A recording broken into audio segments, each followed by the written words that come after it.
Hello, my name is Daniel Marino, and this is the Naihanchi project. So, over the last few years, I've been developing my own version of the Naihanchi kata. And the reason why I started doing this was that I live in a very small bedroom, and I often practice in that confined space. So I started just creating my own version of the form that could be, first of all, be practiced in a very confined space. And second of all, integrated some of the modern self-defense, combative type techniques that I have a preference for in my training. So it's kind of funny because, we're sitting here today at the end of November in the year 2020.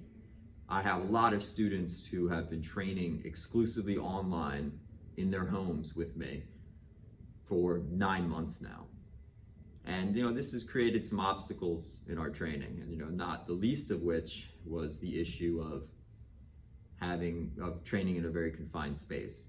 So I figured that I would just take some time today to demonstrate my version of Naihanchi, to break it down and show some of the details of what I do with it, and also to show some solo pad work that you can practice that goes along with the kata.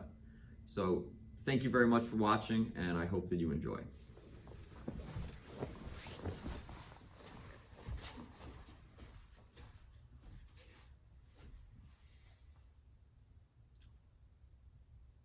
Chombi! So we start our ready position, this position commonly known as the defense. So I have my hands up, ready to defend myself. The idea of being here, instead of being in a formal fighting stance, which is an aggressive posture to take, I'm confronted with a potential attacker, and I just have my hands up saying, hey, I don't want any trouble. I don't want to fight, but at the same time, I'm ready to strike, ready to block, ready to defend myself if I need to. So we start from here. First thing I'm going to do is I'm going to take a big step forward with my lead leg, and as I do so, I'm going to cover my head. Important note here is don't let the arms come down and then up. The idea is there's somebody in front of me, right? They start throwing punches at my head, my hands immediately go up to protect myself, to cover my head, right? And then I step in to crash, go into close range where they won't be able to strike me as efficiently. So I step, one. Now from here, the idea is that I get a hold of them behind their neck, right? And then my arms are going to pull, try to break their posture, bringing their head down, right? Then I'm going to execute a knee strike, going either to the head or to the body, to the groin. A lot of different targets there. One, step down, leg switch, two. From here, step down, transition. I'm going to be doing this backhand strike. So I step with my right leg into the strike. One. Grabbing, controlling behind the head, elbow. Imagine that their arms get in the way, so they start blocking. As I'm throwing elbows here, they start blocking to defend their head. So I grab that arm, pull it down. It causes their body to turn, and I throw a hook punch to the body.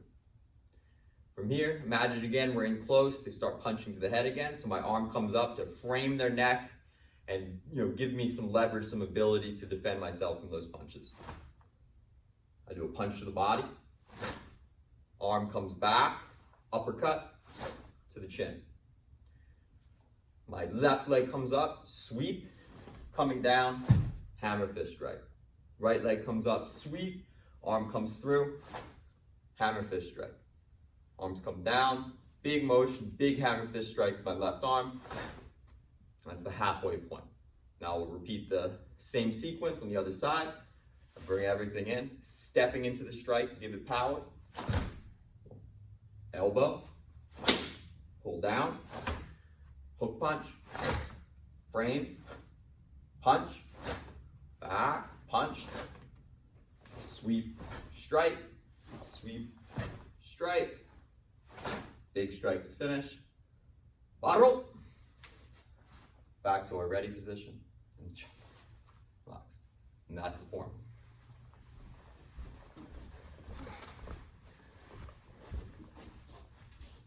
So next, I'll demonstrate the form at regular speed.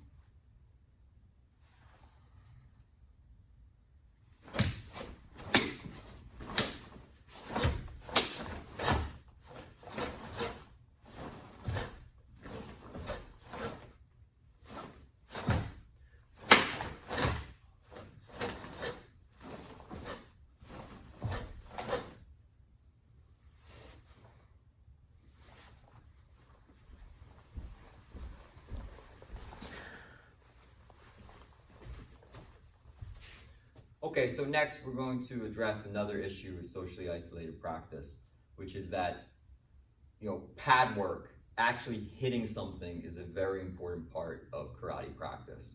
And because so many of us are training from our homes and without partners, we've had very limited options as to things that we can do to address this in our training. So I'm going to show a series of 4 drills that are going to use the strikes found in Naihanchi, and all we'll need for them is just a focus mitt. So it's a very simple piece of equipment.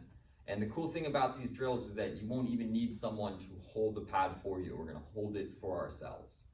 So just to start, first drill, we start from that fence ready position. And from here, I'm going to do the opening movements of the form. All right, cover and crash, press down, knee strikes. Hit it a couple of times.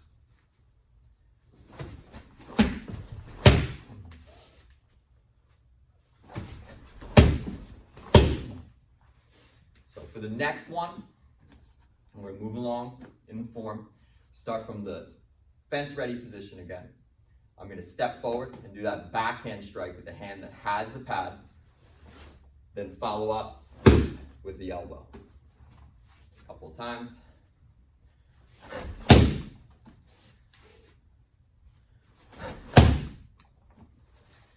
Moving along, we're going to no longer start from the fence position. We're going to think that you're already in close in grappling range with your opponent.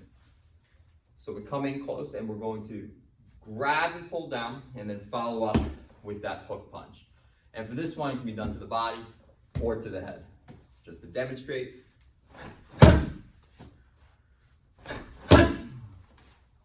And the last one, again, not from the fence position, but you're already in close, grips on your opponent. We're going to do the straight punch, followed by the uppercut.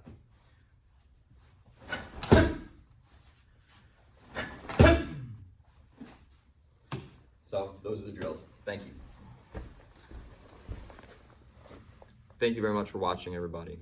I hope you found this video helpful, or at least interesting. This has been a difficult year for the martial arts community, and a silver lining I think you can find in all of it is that we've been forced to be creative, both as teachers and as students, and find ways that we can continue practicing martial arts and continuing pursuing our goals in the martial arts, despite the fact that we're all living through a global pandemic. So thank you very much for watching again, and look for more content soon.